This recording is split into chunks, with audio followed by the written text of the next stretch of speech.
Hello friends, S के career academy में आपका स्वागत है। आज हम पढ़ेंगे नंबर सिस्टम के बारे में। नंबर सिस्टम के बारे में जानने से पहले सबसे पहले हम पढ़ेंगे अंक के बारे में। अब अंक को हम इंग्लिश में डिजिट बोलते हैं और डिजिट केवल 0, 1, 2, 3, 4, 5, 6, 7, 8 और 9 तक होते हैं। अब देखेंगे इसके बाद संख्या के बारे में, जिसको हम इंग्लिश में नंबर कहते हैं। तो संख्या कैसे बनी, तो आइए देखते हैं।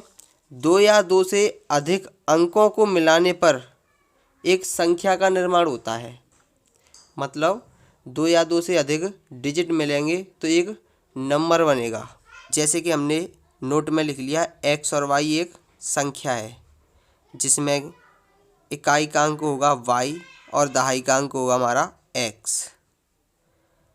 दहाई का मतलब जिसमें हमारा 10 का गुना होता है वह होता है दहाई का अंक। जैसे कि 57 है, 57 को हम 50 और 7 लिखेंगे, 50 + 7 यानी कि दहाई के अंक में 10 का गुना करेंगे 5 × 10 + 7 तभी तो हो गई 57।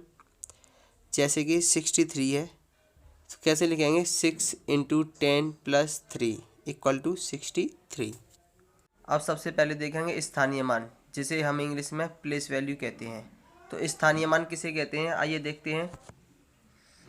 किसी अंक का स्थानीय मान दी गई संख्या में, जैसे कि हमारी संख्या ये है, अगर हमें इकाई का अंक का स्थानीय मान निकालना है तो इकाई का अंक कौन सा होता है, संख्या का अंतिम अंक इकाई अंक होता है। तो क्या लिखा है, इकाई का अंक × 1, यानी कि इकाई के अंक का स्थानीय मान निकालेंगे तो इकाई का अंक कितना है 5 × 1, तो कितना आ जाएगा इकाई का अंक, यानी कि इकाई के अंक का स्थानीय मान आ जाएगा हमारा 5।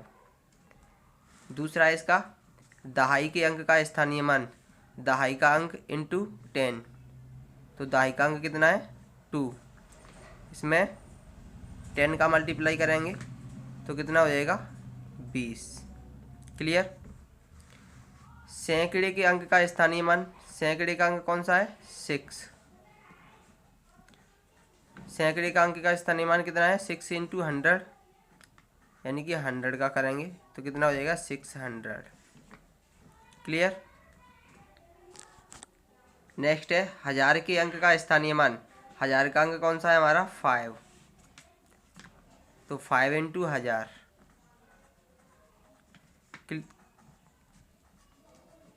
कितना हो जाएगा 5000। अगर सीधे कहें तो इकाई के अंक का, इकाई के बाद कोई संख्या है नहीं है तो 1 का मल्टीप्लाई करेंगे।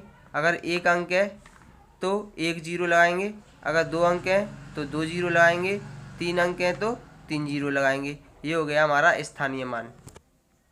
नेक्स्ट है जातीय मान, जिसे हम इंग्लिश में फेस वैल्यू कहते हैं। तो जातीय मान किसे कहते हैं, आइए देखते हैं।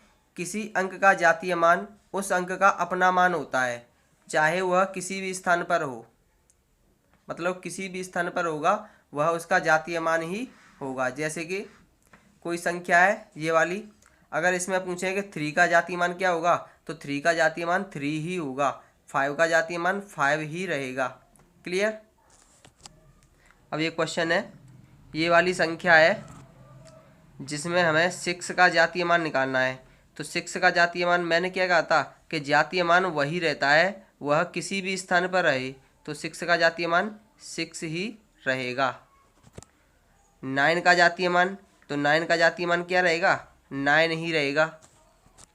इसी प्रकार अगर पूछे कि 5 का स्थानीय मान, तो पहले तो लिखेंगे 5। अब ये कौन से स्थान पर 1 2, यानी 2 अंक हैं इसके बाद, तो 2 0 लगा देंगे, ये क्या हो गया स्थानीय मान। 4 का स्थानीय मान, तो पहले लिखेंगे 4। अब इसके बाद 4 के बाद कितने अंक हैं 1 2 3 4, तो 4 0 लगा देंगे। क्लियर। 2 का स्थानीय मान, 2 का स्थानीय मान 2 × कितने अंक हैं कोई नहीं है तो 1 लिख देंगे, यानी 2 का स्थानीय मान कितना हो गया 2। क्लियर। एग्जाम में कुछ क्वेश्चन इस तरह के भी बन सकते हैं कि संख्या इतने में अंक 6 के स्थानीय मान तथा जातीय मान का अंतर बताइए।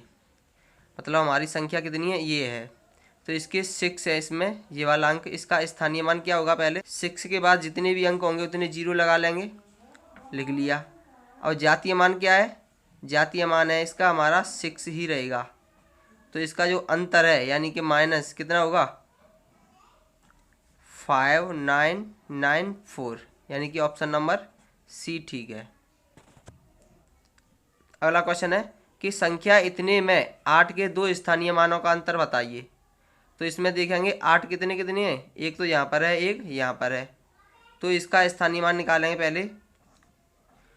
ये हमारी संख्या है, तो सबसे पहले हम इसका स्थानीय मान निकालेंगे तो कितना आएगा, 80। और इसका स्थानीय मान निकालेंगे 8। इसके बाद कितने अंक हैं, 1 2 3 4, तो 4 0 लिख लेंगे। क्लियर। अब दोनों का अंतर मतलब माइनस करना है। अब अंतर कितना होगा, अंतर होगा 02997, यानी कि ऑप्शन नंबर सी बिल्कुल करेक्ट है।